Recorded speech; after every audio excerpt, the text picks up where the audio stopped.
it's me, Alana. How's it going? So before we get started, there is a light trigger warning for this game and the contents of this video. We're going to be lightly talking about abusive relationships, and while I'm not going to be going into any specific details, it's definitely something that you should keep in mind if you do decide to play this game, Pen Pals. Again, it's not very intense, but if there's even the slight chance that it could distress you in any way, I definitely don't recommend playing the game.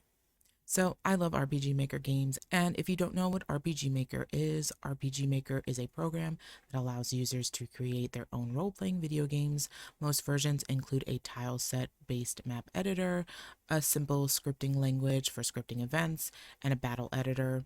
All versions include initial pre-made tile sets, characters, and events, which can be used to create new games. And of course, a user can create new tile sets and characters and add any new graphics the user wants. Despite RPG Maker being geared towards creating role-playing games, obviously, the engine also has the capacity to create other types of games, such as adventure games like Yumeniki, which is a famous example, story-driven games, or visual novels with minimal tweaking.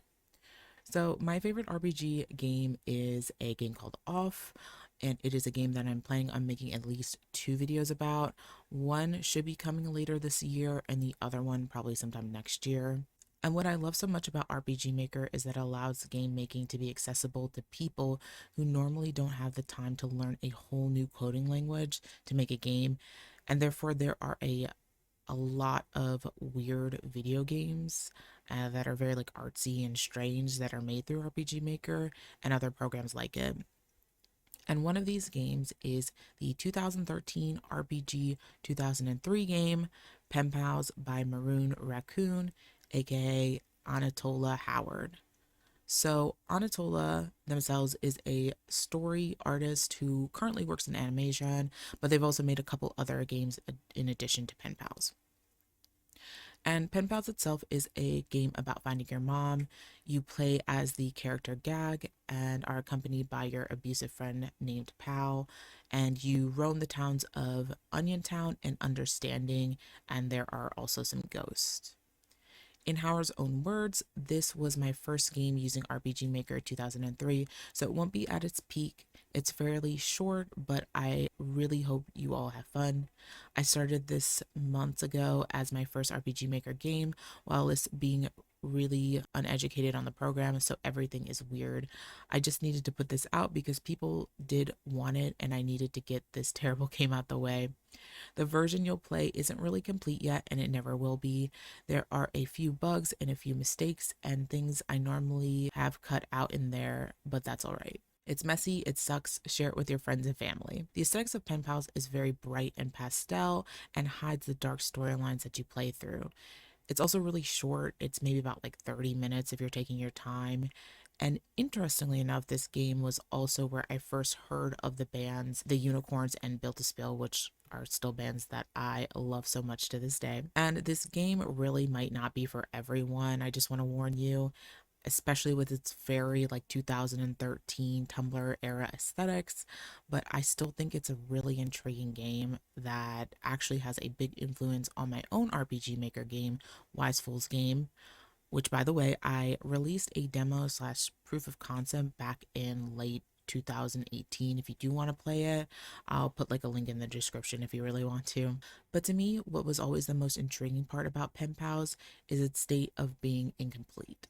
There is a great difference between a work that is complete and a work that is finished. In general, what is complete is not finished, and a thing that is highly finished does not need to be complete at all. So there's a style of art which is called non-finito, and it is where you are intentionally finding in unfinishedness a particular means of expression that is reliant on the contemplative viewer to infer and complete the picture.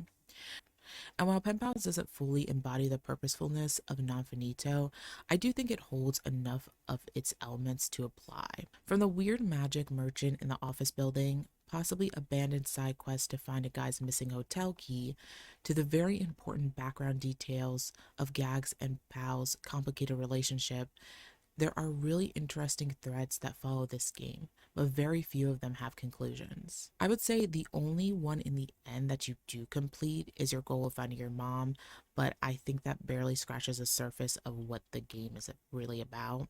A side note, when I did first play this game, I do remember Maroon Raccoon made a few comics with the characters of the game, but I do think that they were deleted from the actual Tumblr. I was able to find a few of the pieces of art on a fan Tumblr, and they had like the deleted posts and everything. So that Tumblr is linked in the description as well if you want to see them. And I'll also specifically put the link for the Maroon Raccoon tag post for your convenience.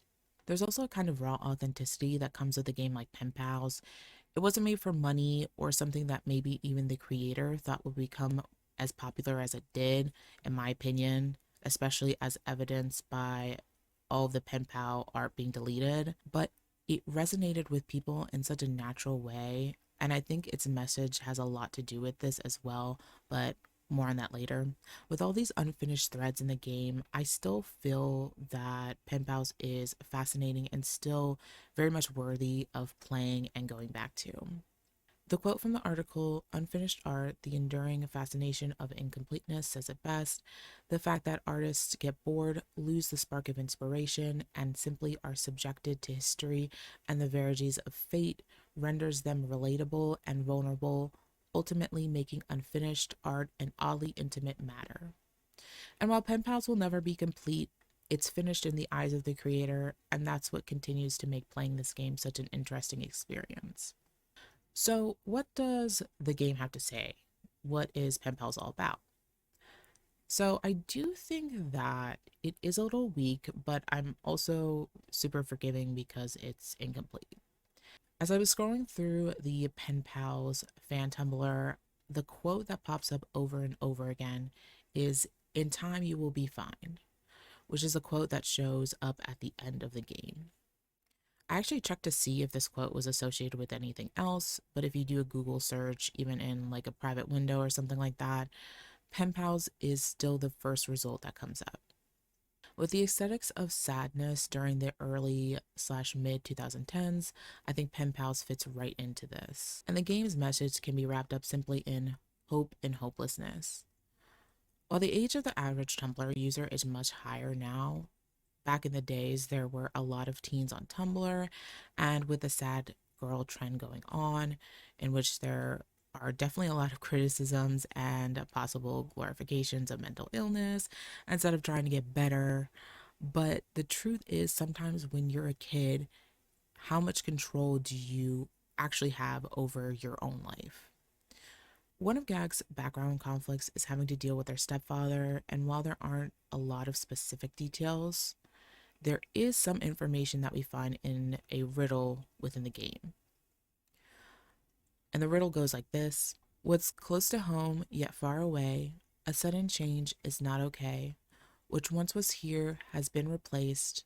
Your home has grown a different taste. A familiar face has been displaced. You feel as if you don't like this place." And so the way that the riddle works, it's like, what's this riddle about? And it's about Gag's stepfather. There are obviously direct ways to improve your mental health, but when you're a kid and your pain is literally coming from a place you can't escape, your choices are to be hopeless or to have hope in the future. And I think Pen Pals definitely leads towards that hope. So that's everything for this video. And so, a couple of things. So, one, I have been streaming on Twitch. It's just twitch.tv/Alana Janelle, usually on Fridays and Saturdays at 9 p.m. Eastern Standard Time. I've been doing Sunday 7 p.m., but I think I'm going to change that. I'm thinking I'm going to do Tuesday 9 p.m. Eastern Standard Time as well. So, I think that I'm going to do Friday, Saturday, Tuesday. If you follow me on Instagram, you'll probably find that information there. So I'll let you know. And you should just check my socials in general if you want to. All that's in the description. Also, I do have a second video on my other channel about Lolita fashion, and you should watch that too if you want to. And that's everything for today. Next month I think the video is gonna be, oh, the next month's video is gonna be Undertale. So that'll be a good time. So look forward to that.